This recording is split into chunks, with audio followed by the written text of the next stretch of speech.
It's all in your hands.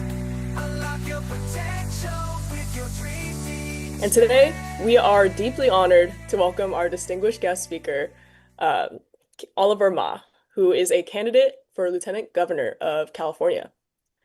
So, just for an introduction, Oliver is a proud second generation Chinese American who grew up in Irvine, Southern California. And today he will share his inspiring journey from earning admission to UC Berkeley and Harvard Law School to continuously creating change and making real impact in the community while proudly embracing his Asian American heritage. So let's open our hearts, stay inspired, and enjoy this meaningful conversation together. All right, so I know I just introduced you, but Oliver, welcome. We're so glad to have you here today. If you could Yeah, give a brief introduction about yourself, your background, what inspired your journey. sure. I'm actually a first generation Chinese American. So I was born in Beijing and moved to the US when I was 7. Um, about me, man, what to say? I grew up in Orange County. I went to Berkeley for undergrad, went out east for law school, and then came back to work at the ACLU in the Central Valley to do immigrant rights and to fight for the rights of our community. Um, I played water polo growing up. I love cooking and reading in my spare time, cheering for FC Barcelona, the soccer team. I'm currently running for office, and the reason I'm running is because a year ago I would have had no idea I would be running for anything. I was just very happily working at the ACLU, and then these Trump immigration raids started, and for weeks, the first thing I did every morning is I would cry because we would wake up and see another 40, 50, 60 people kidnapped by ICE. And I know that's families torn apart. I know that's communities devastated. And um, yeah, just saw this real hard impact on the community around me and thought California should be doing more to fight back. Definitely. I think that's a really inspiring story for a lot of people because sometimes you don't know what's going to spur I guess, your drive, your motivation, your passion for change. And I mean, you already had the background. I'm sure that background constantly puts you in these situations that make you want to make change, that put you in the situation to inspire other people and make significant impacts. So you said that you only had this plan for like 1 year or so. So I guess Mhm. my question would be like, just growing up in Irvine, Southern California, how did your upbringing shape your values and your passion for community and change? Yeah, I think growing up as an immigrant, I mean, there were a few things that happens as you're growing up that you don't really realize until you are older and you can reflect back. One thing that really stood out to me growing up is how my dad, he was a doctor in back in China, and when he first moved to the US, and he couldn't work as a doctor, and so when he first moved here, he was washing dishes, he was laying carpets, he was just doing all kinds of different jobs. And what's really stood out to me is the way how good his attitude was. He even today he would tell me sometimes, "Hey, I remember this one night where my friend and I laid a whole floor of carpets in one night. We started at 8 p.m. and we had the whole floor done by the morning, and I made $300 that one night." And I can still hear the enthusiasm he has from that time. And I always think about that and wonder because I'm an attorney. And if I move to a different country where I've never lived there before and I don't speak the language and I couldn't work as an attorney anymore, and instead I was washing dishes and I was laying carpets, I would be really down on myself and I would be really sad. But for my dad to, have that attitude is exactly why I think they were able to make it in the US and provide a much better life for their kids. And that's something that I always want to try to take with me, my dad's attitude. But growing up, we always saw the court system as something to be afraid of instead of something we can get justice from. And for a while, as a middle schooler, as a high schooler, I always blamed myself that we don't belong here, and we're not good enough for this society. Look at all the popular kids and whatever, they're good enough. And it wasn't until I got to college where I realized that, hey, this is a problem that affects more than just me. It's a problem that affects more than just Asian Americans. It is a problem that is structural, that all sorts of different communities from all over the country has similarities with. And that really showed me that it's not our fault. It is something that is wrong with this structure, and that we should be fighting to change that. And that's why I went to law school, and that's why I'm doing my work today. It's definitely a really great reason. I mean, that's been permeated through your life all throughout childhood, through middle school, high school, and up to now. Would you say that you try to hold that exact same attitude that your father had? Yeah. I try, but it's hard. I think so many of our parents came here to do incredible things. I mean, to go through all of the hardship, to still maintain the attitudes that they did, and to raise their kids, right? Those things growing up, you think, oh, that's just what parents do. But now, as I'm getting to the age where I'm starting to think about, potentially having kids down the line, I realize how incredible what our parents achieved in this country is. And I try to carry that attitude, but I can't honestly say I always live up to it. Definitely. I feel like immigrant parents especially have a very difficult time, especially with integrating into the country. It's Yeah. like a whole new unknown place. I mean, not to bring up my study abroad experience again, but living in another country is quite difficult. There's a lot of things you have to get used to, and I can't imagine doing that while also having to parent and find new jobs and deal with Hmm. all of those struggles as well. Yeah. And as you mentioned, there are other issues, societal structure issues that come in the way too. Yeah. Exactly. Yeah, but I guess another question I would have is I would say that being in law, especially with a lot of the negativity that's happening, how do you try to maintain that positivity even with these issues that keep getting brought up in your career? Mm, that's a good question. I would say that it is hard because as an attorney, we're one of those careers where people are never happy to see you, right? If someone has to hire an attorney, something has gone wrong in their lives. And in the work that I do, something has gone really wrong. I'll share one story, which is um, there was a dad I knew here in Kern County. He had lived in the U.S. for more than 20 years. Amazing father, by the way. He has four U.S. citizen kids, all of whom were born here and grew up here. And his oldest daughter has anxiety, and so often she would have a hard time falling asleep. And so he would often stay up all night to comfort her and hug her and make sure she's relaxed, even though he had to get up at 6 a.m. to go to work and to go work in the fields as a farm worker. And just such a kind and understanding and patient father. Never committed a crime in the U.S. Always worked really hard putting food on our tables. And when Trump took office, ICE came along, stopped him on his way home from work from the fields, and they kidnapped him. And they took him to an immigration detention center.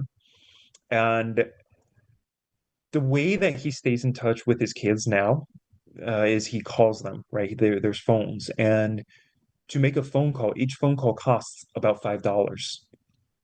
And the way that he pays for those phone calls is he works in this detention center. And for a full day of work, they pay him $1. And so this man has to work a full week just to make one phone call with his kids. And to see that was devastating. Like and to hear the pain in him, to hear the pain in his family of missing their father, it was just heartbreaking for me to witness. Um, so there's a lot of hard stuff that you see as an attorney. There's a lot of hard stuff that you see fighting for justice. But what does help me is knowing that compared to what these people have to go through, my fight is so much easier. These people are behind 5 layers of gates and 4 layers of barbed wires. They are eating really bad food. They're being forced to work for $1 a day. And they still have the energy and the hope to keep fighting every day. So how can I, out here with my laptop, with my freedom to move around, with access to the internet and to the library, with my legal training, with all the privilege that I have, how can I get tired? How can I stop fighting when they are fighting 100 times harder, right? I feel the same way about Palestine. Divesting one of the core parts of our campaign and what I want to fight for is that instead of sending our California money to bomb children in Palestine, we should be investing in children here in California. And it's a hard fight because the US government is very powerful and the forces on the other side are very powerful. The military is very powerful. But compared to what people in Palestine are going through, the fight that we are fighting is so much easier. And so that always gives me energy to keep fighting. Yeah, that's interesting how you turn, I guess, like these negativities to force yourself to be more positive, to inspire this, I guess, positive mindset to create this change. Yeah. I would not have They expected they that, inspire honestly. us. The people Yeah, who are going through it inspire us. Yeah. definitely, definitely. Because I feel like it would be so easy to just take those problems and just keep, building on that and feeling negative about it. But it's an interesting take to be able to use that and inspire yourself. Mm.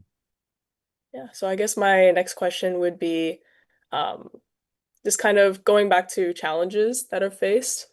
What do you think is the biggest challenge that you have faced personally, and how did you overcome it? Biggest challenge I faced personally. Um, I think there's some things that are very difficult. Um, okay, I got a good one. So there's some things that are difficult, right? Taking the bar exam was exceptionally difficult. I have, well, you can't see it. Well, you can see one there. I have some gray hairs now, and some of them came from taking the bar. And what sucks about the state bar to become an attorney is, well, you're not really supposed to say this, but they make the bar exam too hard on purpose. Um, and really exclusionary on purpose. So here's the process to take the bar exam in the US, in California in particular. Um, to make an account on the bar exam website, so all you're doing is you're putting your name, your birthday, your password, stuff like that. $200. They charge you $200 to make an account. Okay. Then to register for the bar exam itself is like $700. And I don't know how they're charging that much because they don't even write the test. The multiple choice portion of the bar exam is the same nationwide, but they charge you $700. Okay. And then to get your background checked, which is maybe 20 bucks at your local police station, they charge you 700 bucks to get your background checked. To use your laptop on the bar exam instead of pen and paper, that's another 200 bucks. And so all of these different things, right, they add up and they make it really difficult for people to actually to afford to even take the exam in the first place. And then you get to the exam and uh, you can only take the exam. Basically, there's like one exception, but you can basically only take the exam if you've graduated from a bar accredited law school. So you've studied the law for 3 years. Now you're taking the bar exam. And in California, the passage rate is one third. 33% of people who've gone through years and years of law school pass the bar exam. So they make it exceptionally difficult to pass. All of these things are to limit the number of attorneys there are so attorneys can charge people more money. So that was definitely one of the hardest things in my life. I've taken so many exams throughout my life, right? Going to high school, going to Berkeley for college, going to Harvard. But the bar exam was just the most mental exam that I've ever done. But that's not the hardest thing I've done in my life because, you just sit down, you work hard, you study, and if even if you didn't pass, you could take it again, right? And so, what was definitely the most challenging was, and this is something that I think is really important for the audience here today, is mental health. I've always been a really happy and optimistic person. If I were to rate my mental health every single day out of 10, it would always be 7 or higher. I'm usually at like a 8 or 9 or 10. But in college, I had one semester where something very specific happened to me, and it just destroyed my mental health. And I remember the first thing every single morning when I woke up is I would want to go back to bed. Like I just wanted to sleep because just being awake and existing was very painful.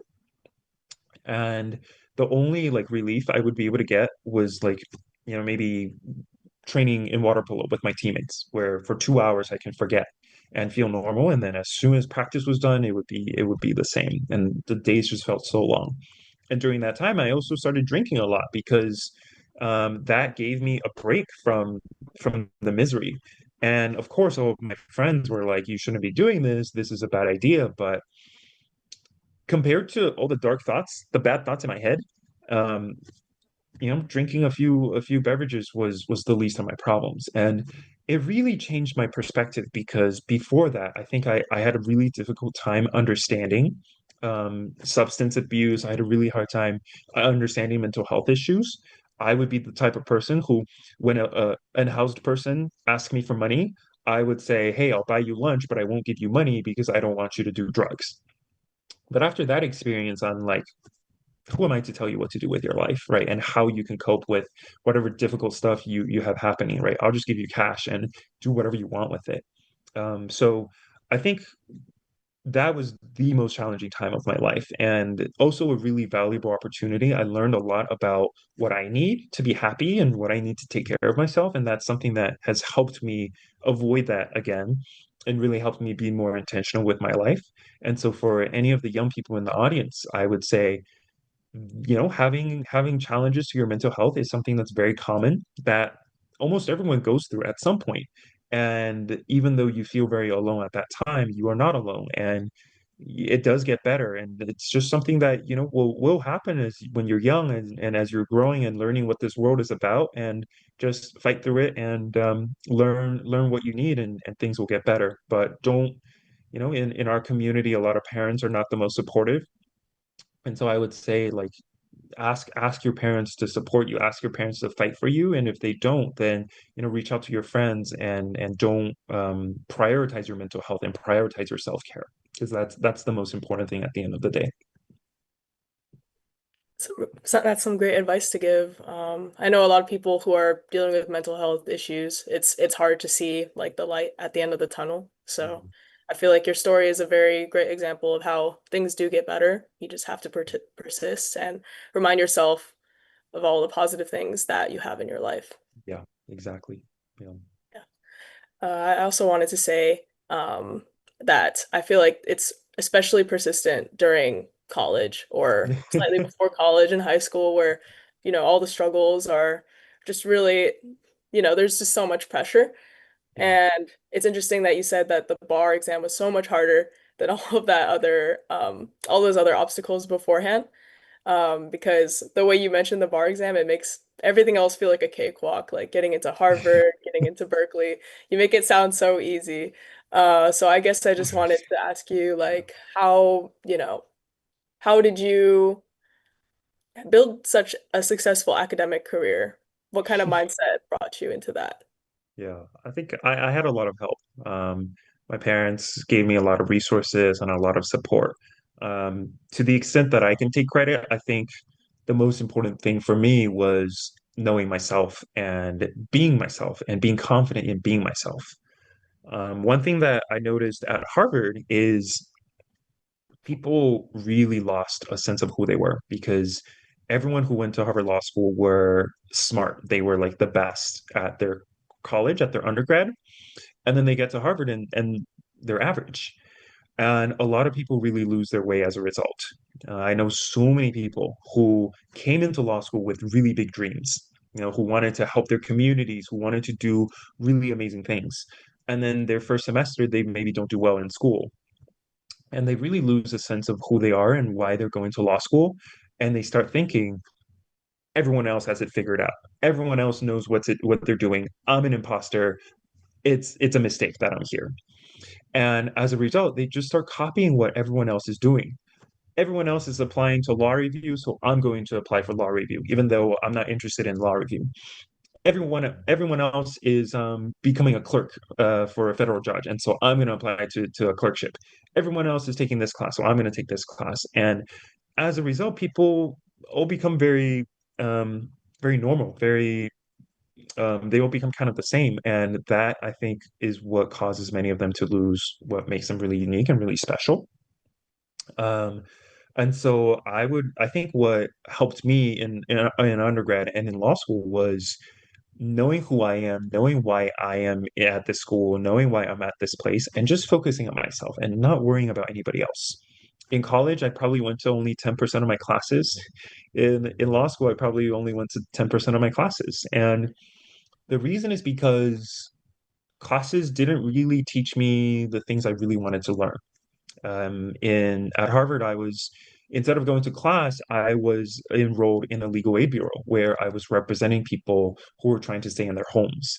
And given the choice between going to a class and listening to my professor lecture about the law back in 200 years ago versus representing my client in court so they're able to stay in their home with their families, I'm going to pick my client every single time. And that's where I learned to be the advocate that I am today, right? That's where I learned to advocate for someone in the courtroom. That's where I learned to earn somebody's trust. That's where I learned to, yeah, to be a strong speaker and a strong advocate. And all of these things came because I stuck true to why I'm there and what makes me unique. So I'll give one more example, right? I read people's essays all the time when they're applying to college or when they're applying to law school.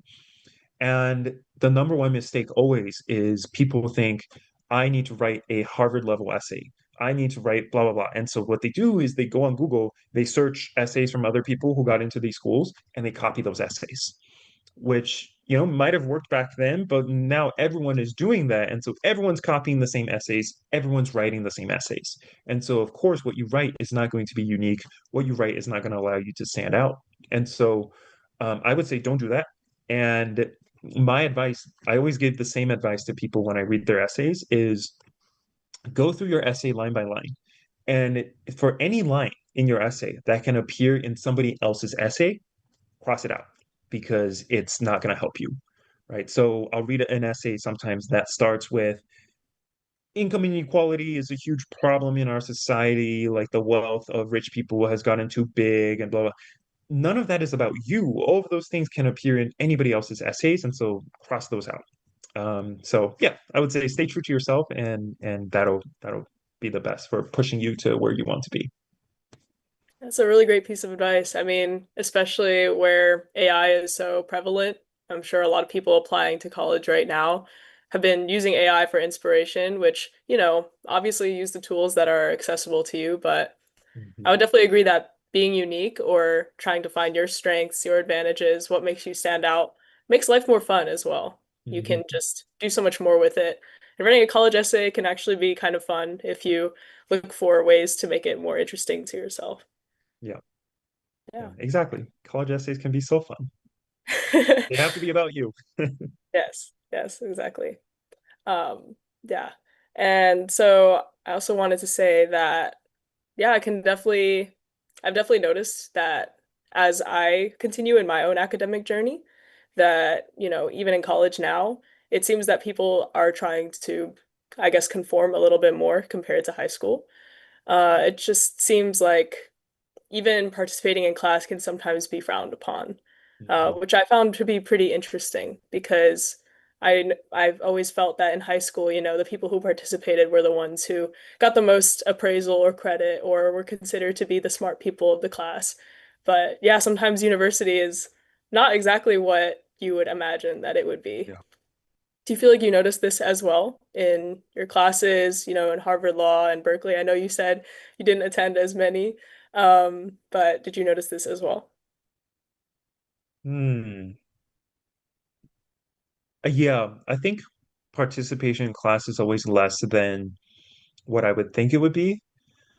Um, I don't know. I think some of it has to do with the professor too. I think, especially in law school, a lot of our professors are very academic.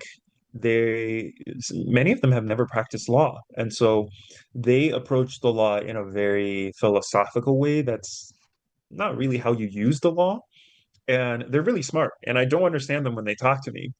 But I think the problem is it's not directly applicable to what we want to do, which is to use the law to build power in our communities. So I think I definitely have had professors who are really good at keeping their classes engaged. Those are the 10% of classes that I went to all the time. And yeah, those professors tend to be more real. Like they didn't grow up in academia. They've actually been out in the real world a little more. Yeah, this is also why there's such an emphasis on gaining extracurricular experience, right? Mhm. Or experiences outside of the classroom, because often those are the ones that are going to build you up the most. Yeah. At least for my university as well. I know that a lot of people who I consider to be the smartest, the most inspirational to myself, are not necessarily the best students or, Mhm. the most model people, but they have something unique, they have something that drives them, and they work to not only inspire themselves, but to inspire other people. Yeah, Yeah. yeah, exactly. Uh, yeah, so I guess my next question would be that with regards to being like an Asian American, because you've been such an active advocate for the Asian American community. So what motivated you to take on this role and speak up for representation and equality? I'm sure you touched on this quite a bit already, but just opening Yeah. the floor again. Yeah. I think it's a really dangerous time to be Asian American in this country. We saw a lot of racism and a lot of attacks on our community during COVID, but it's unfortunately something that is probably going to get worse. As China continues to be seen as a bigger and bigger rival of the US, we're seeing the civil liberties of Chinese people and Asian people in general be grow smaller and smaller. There's all these laws going around the country in Florida, in Ohio, for example, that bans Chinese people from owning homes in those states. And it's in World War II, they locked all of the Japanese people, Japanese Americans away in concentration camps. And with the way this country has been going, with the way that people have been talking about Chinese people, the way people have been talking about people who are other than your traditional white American, I think that's possible for our future as well. And and some of that pain, some of that risk, I think, is also on us because we don't, many of our parents did not encourage us to go into politics or to be really strong advocates for our communities. I was always told growing up, to just work hard, keep your head low, don't make trouble. And I was never the kid who went to office hours growing up, and I think that puts our community in a really vulnerable spot. Of course, there's people who are different, right? Of course, there's amazing Asian American leaders out there, really outspoken Asian American advocates. But as a whole, I think our community could do better. Um, in 2016, I started a nonprofit that trains Asian Americans, Asian youth, to be better leaders and to fight for racial justice and to fight for our communities. It's called Ally, the Asian Youth Liberty League, and we now have chapters in 8 cities. And it's all about training high school Asian Americans to be better leaders, to be better speakers, to be more articulate, to understand the issues better, and then to be able to advocate for themselves and advocate for their communities. So that's something that I've done that I've found very enriching for myself. And yeah, I think to be able to continue fighting for our community as the future gets more and more dark, to be able to be a part of the movement fighting back against that is really rewarding for me. You said it was called Ally Yeah. Hmm. program? Yeah, we should definitely type that in the chat. I'm sure there are plenty of young people who would be interested in learning more about your organization. And with such a big organization, would you say that this is also something that is a big motivator for yourself? You mean with Ally? Mhm. Yeah. Yeah, I mean, I've met really, really amazing young people in Ally who are today some of my closest friends, and learned a lot growing up leading Ally. We started this nonprofit in 2016, and I was the executive director for 6 years before handing it off to the next generation. And yeah, it taught me a lot about what kind of leader I want to be, what kind of mentor I want to be to young people, what kind of change I want to make. So yeah. Yeah, definitely. Could you tell for the people here kind of what they should look up in order to, look into this organization? Yeah, I can tap the website into the chat. Great. And while you're typing that, for the people in the audience, feel free to start typing in questions that you may have for Oliver here, or, just any general questions that you may have.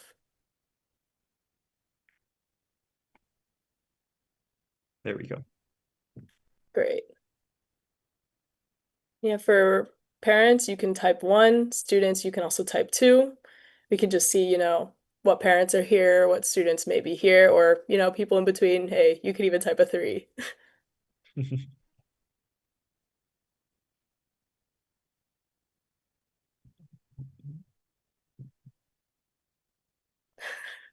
Already have a three in here.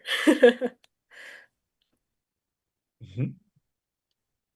I think it's pretty easy to keep yourself informed, given your, political environment and career environment. But how would you suggest that our audience stay informed about the current political climate?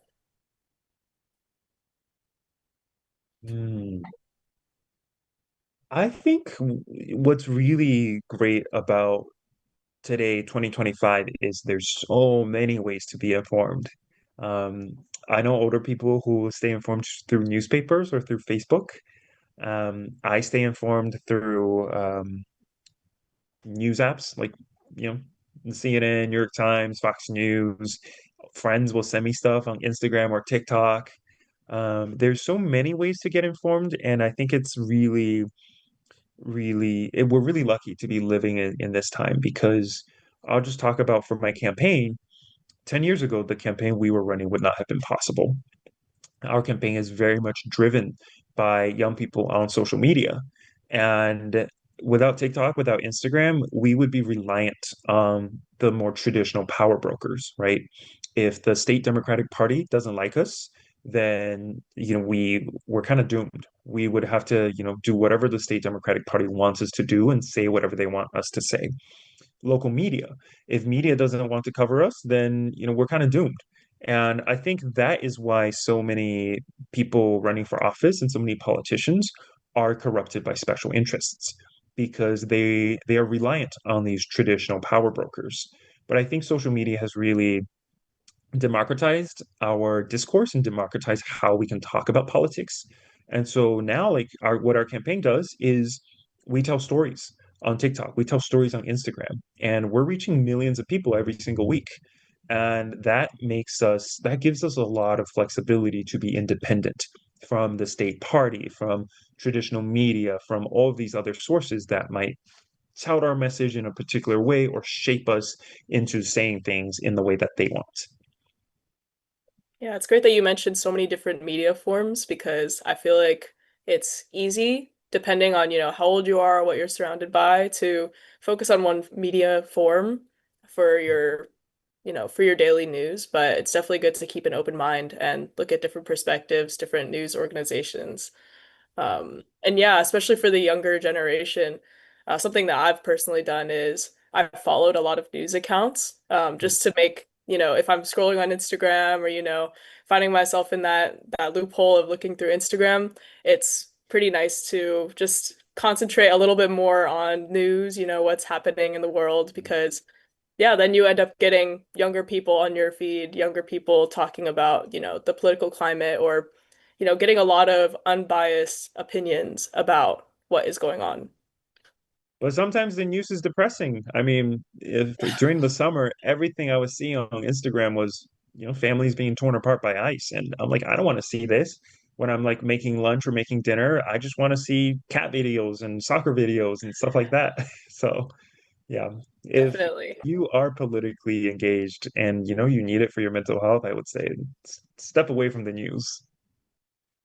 That's true. That's true. But I also think that by looking at the news so much more, I can definitely see what you mean by being inspired by, Mm, the strife that you have seen, at first I think a lot of people that I talked to who did the same thing as me could agree that, it is pretty depressing. You're just trying to look at Instagram as a break from day-to-day life, but you eventually as you get used to it, you realize, this is something that might be painful to see, but at least I'm being informed on what's going on. And at least from there, you can have a lot of great talks like what we're having today. hmm hmm Yeah, exactly. Yeah, I saw like an earlier question. Someone was asking about the platform Ally. So they were asking this is from Autumn, how did you start a nonprofit? It's at the core it's just a dream and a mission, which is we wanted to train Asian youth and everything else just fell into place. Me and my friends were very passionate about it, so we told our friends, we got in touch with elected officials, we booked meeting spaces, we sent out email blasts, we did fundraising. I think as long as you have the heart for it, that is doable and easy. And in fact, it won't feel like work. I think if your question is about like the actual process of starting getting a nonprofit registered, yeah, it's a pain. We actually hired a CPA, yeah, to help us get everything registered and make sure we're doing everything by the books. But you can also do it yourself. It just takes longer, and you might make some mistakes, and that'll delay things. Yeah, definitely having someone with experience helping you out is a great, definitely a big help. Also, Kathy Fun Fitness is its own nonprofit as well. So we could definitely Yeah. ask our the founder, Kathy, about how she was able to start her nonprofit too. But yeah, just another question. This is coming from Sunny.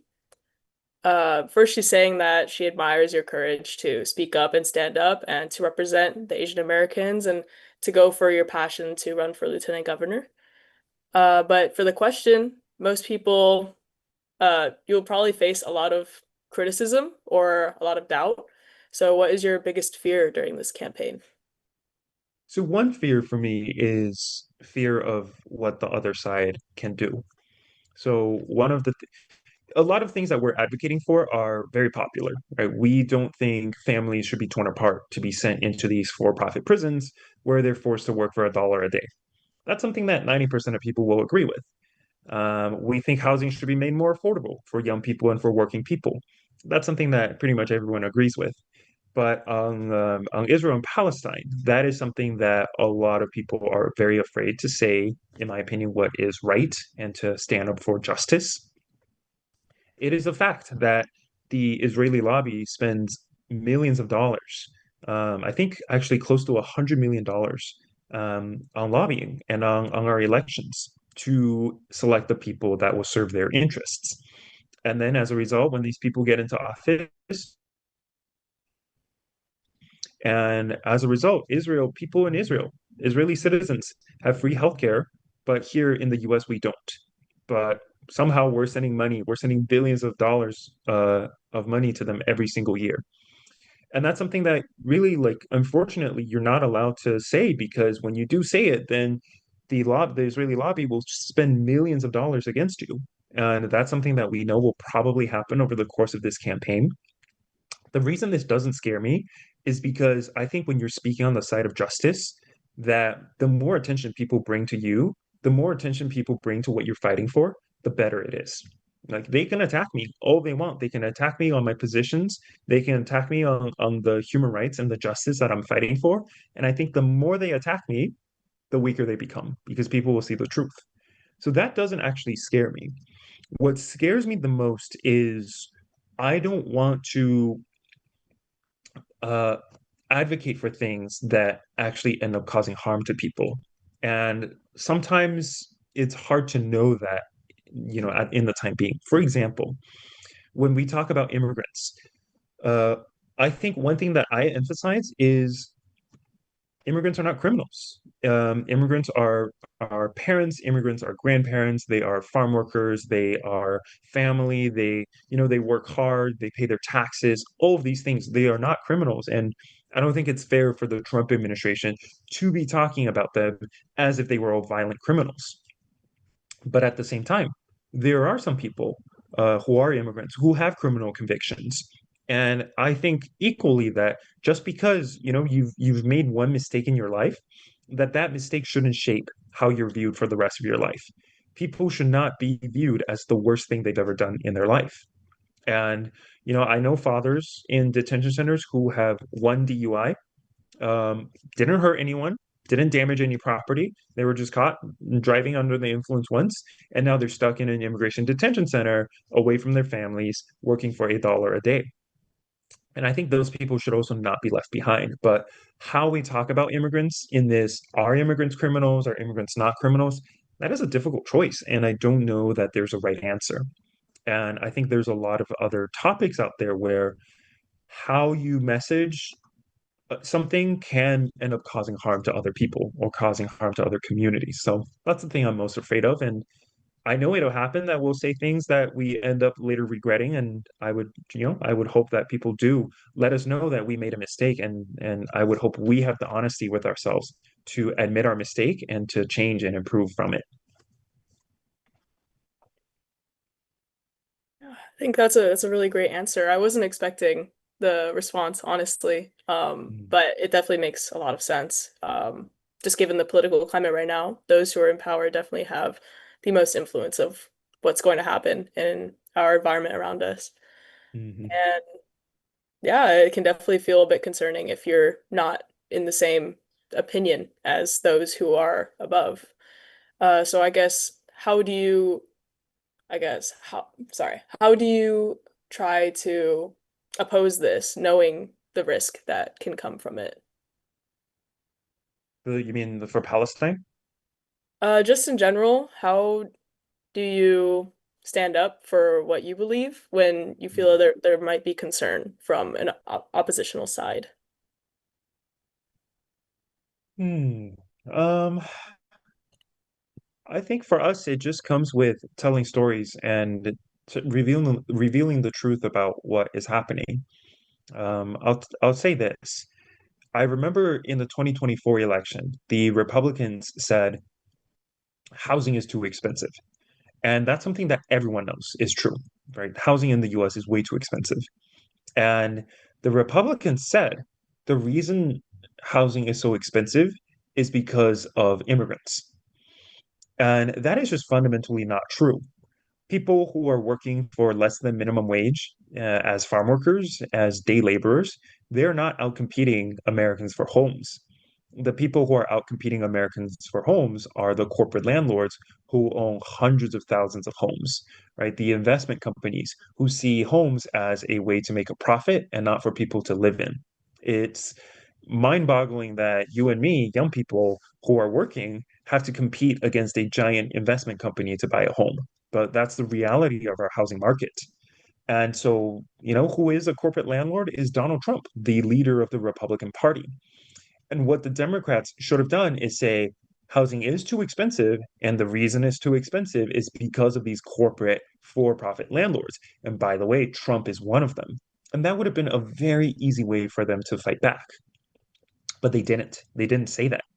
Why didn't they say that? Because they take just as much money from the housing industry, from these for-profit landlords, as the Republicans. And so, of course, they couldn't come and say, oh, my donor is the one who's actually contributing to this problem. And as a result, they completely lost that debate. People all think it's because of immigrants who are stealing our homes. And as a result, immigrants are suffering because of that. And so I think for us, the way to fight back is to make sure we are not taking money from sources that will corrupt us, right?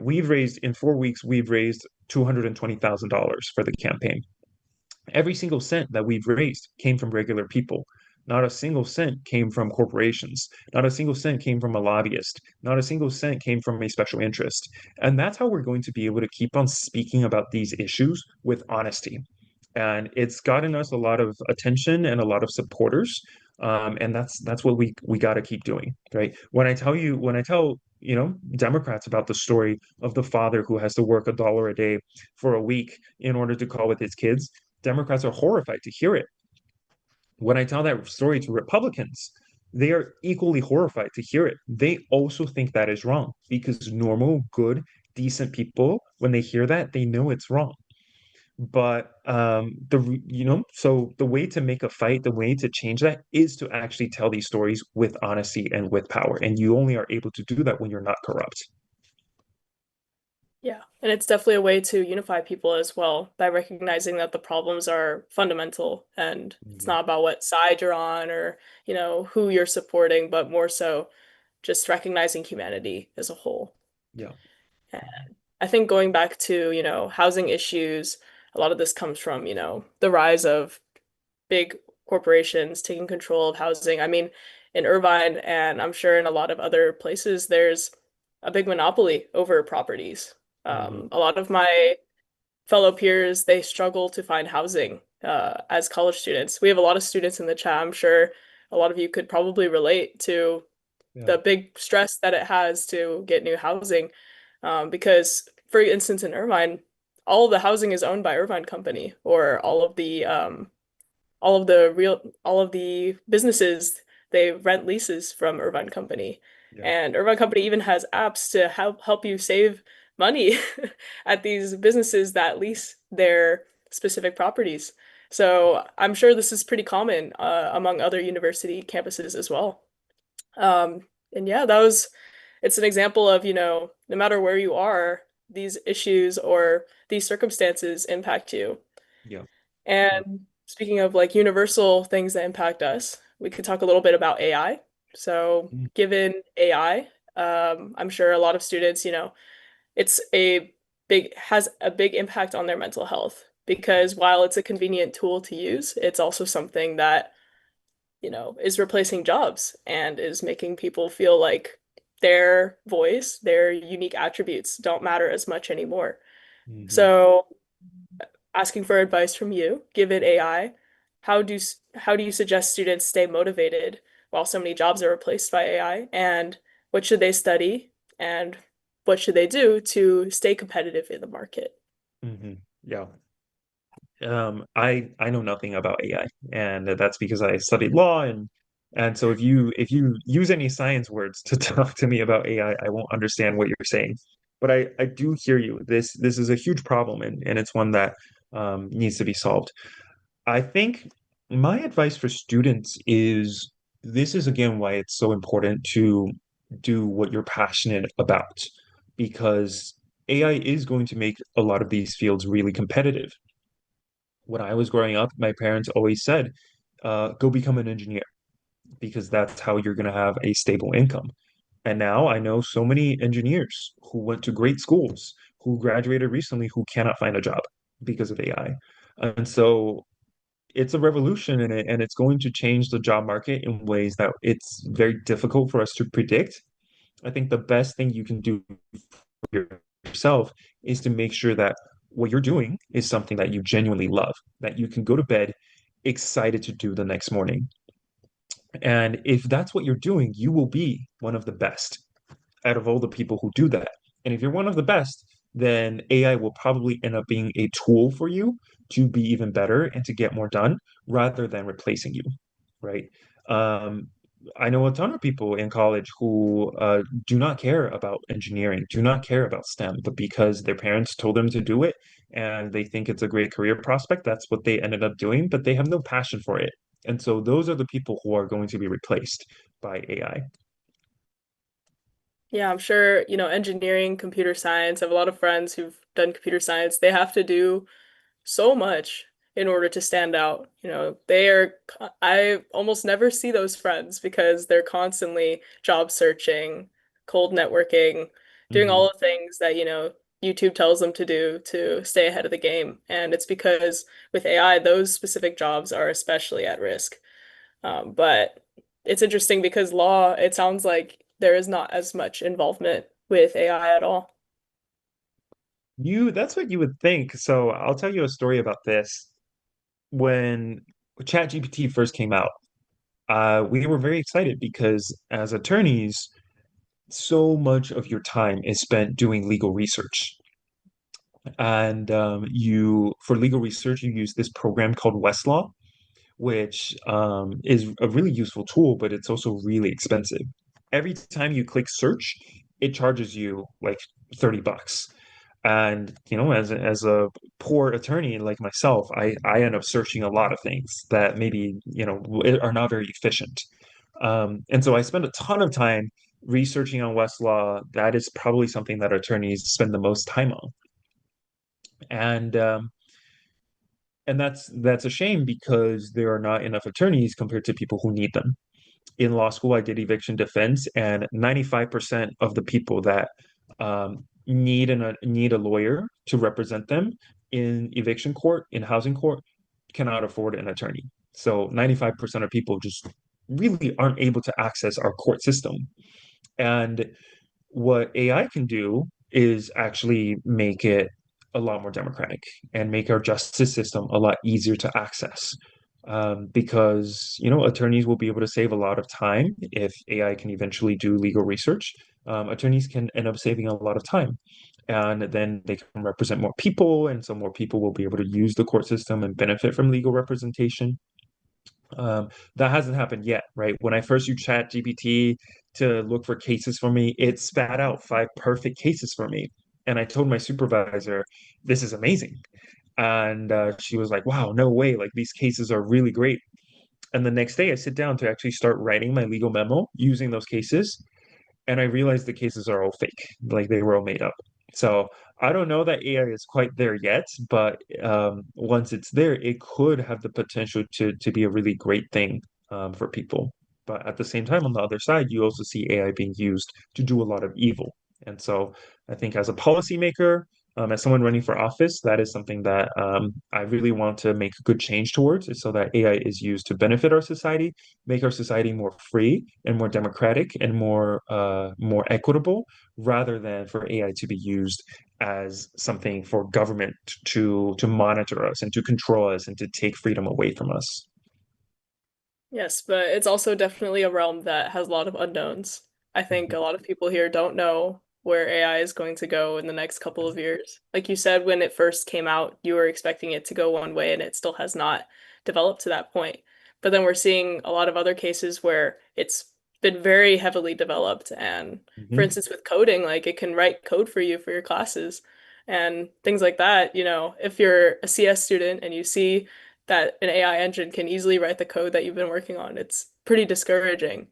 But Mm, talking more about, I guess, opportunities and challenges, as a Chinese American, what opportunities and challenges do you see right now? You speak English, Chinese, and Spanish. Does that service you with more capabilities and opportunities? yeah, being a Chinese American, it's something that has really benefited me. And obviously, there's challenges too, but the challenges are always going to be there, right? Though the US, certain parts of the US and the US government is always going to see us as somewhat of a threat and going to always see us with less trust. And that's just always going to be there.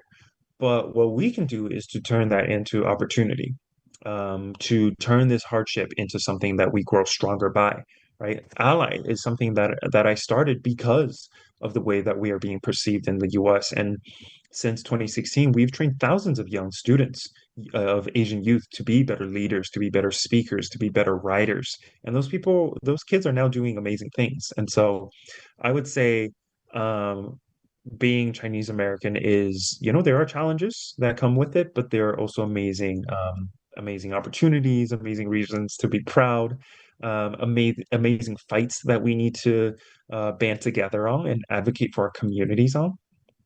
And in terms of language, right, speaking Mandarin, speaking Spanish, those are things that AI can do now very effectively.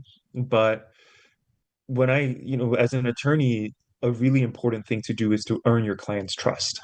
We hear attorneys say all the time that they lost the case because their clients were not honest and they didn't find out about some fact until it was too late.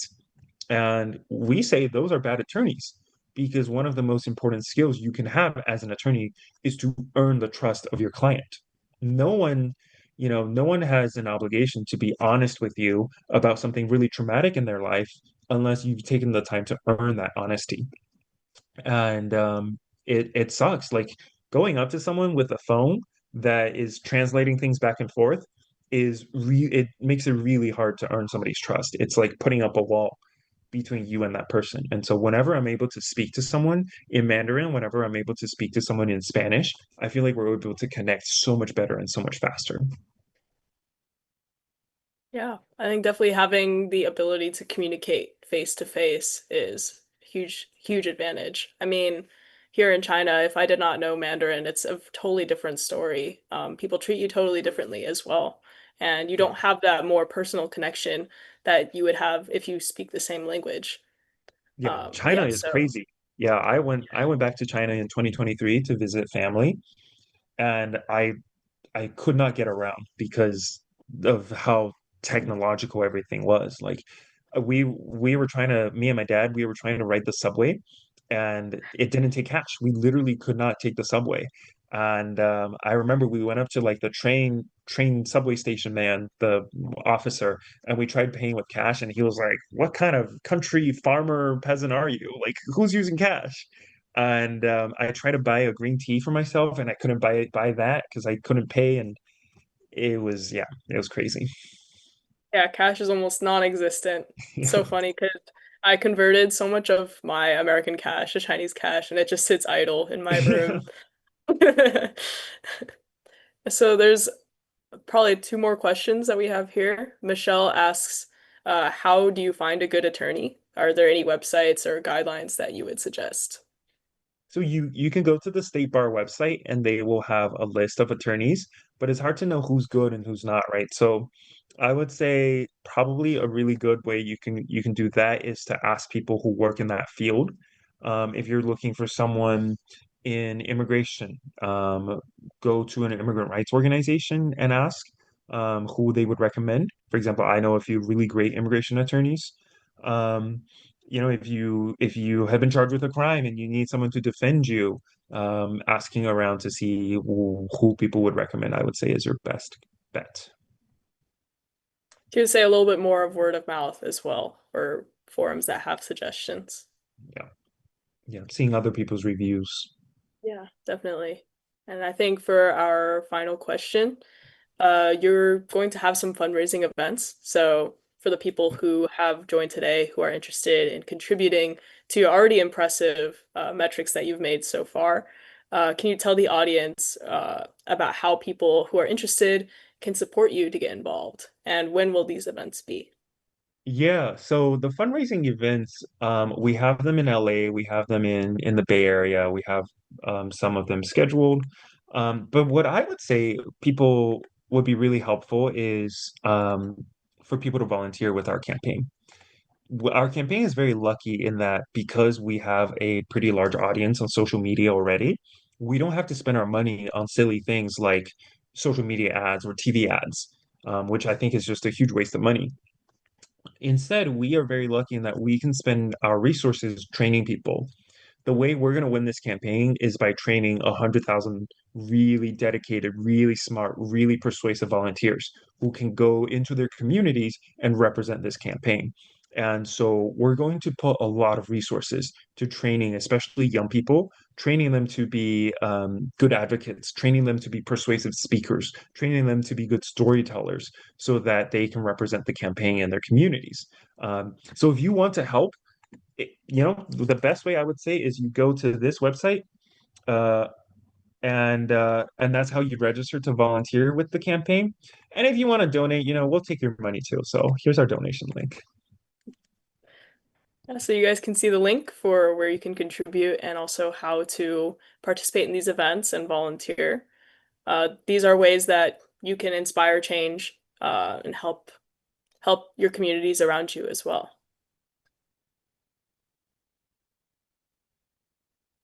I see one more question. Do we have time for that, Elise? Uh, yeah, sure. So for this final question, I guess in your campaign, and we can talk a little bit more about, as we've said earlier in this discussion, what makes you unique. So how would you differentiate from other Democratic politicians or people uh, who have run with similar stances in the past? How are you unique running here for lieutenant governor? I have endless respect for Bernie Sanders. I love his policies, but even more important than that, I think he is a man of integrity.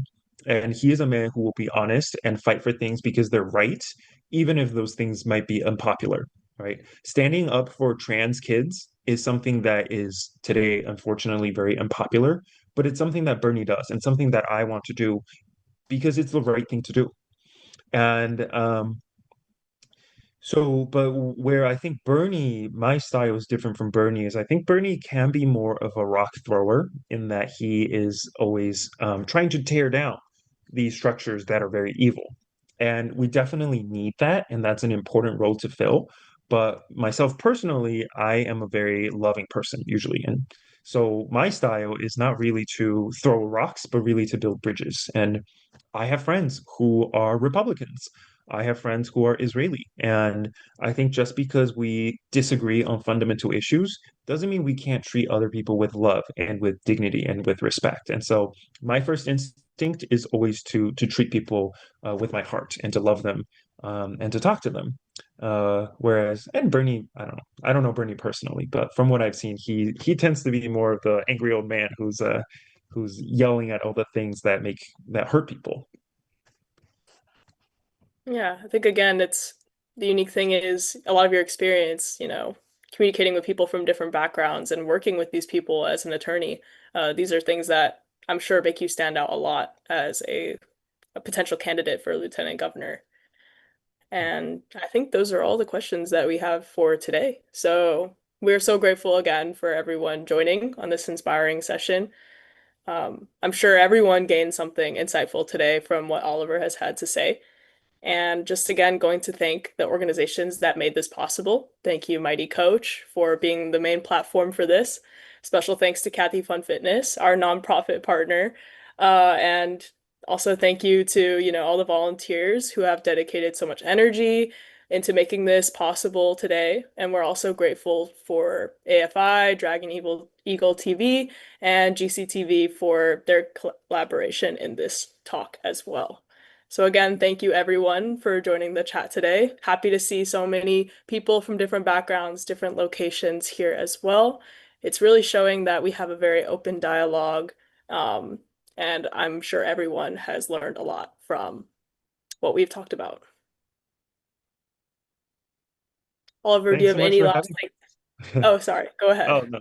Yeah, thanks so much for having me. And I think I'm gonna do another one of these in Mandarin. So I promise you my Mandarin will not be nearly as good, but yeah, thanks so much to all the folks who put it together.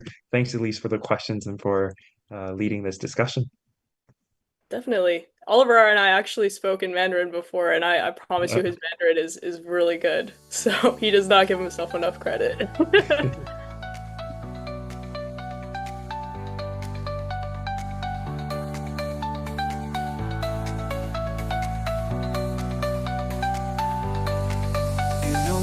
'So connected, it's hard to stand out. But I've got a secret that I'm about to shout. Building bridges and making friends, that's how the journey of success begins. Surround yourself with diverse minds, experts in their field, so wise. Together we'll conquer and achieve. Customize your growth, there's nothing you can't conceive. Build your network, reach for the stars. Professional advantages taking you far. Communication and leadership, it's all in your hands. Unlock your potential with your dream team. Stand.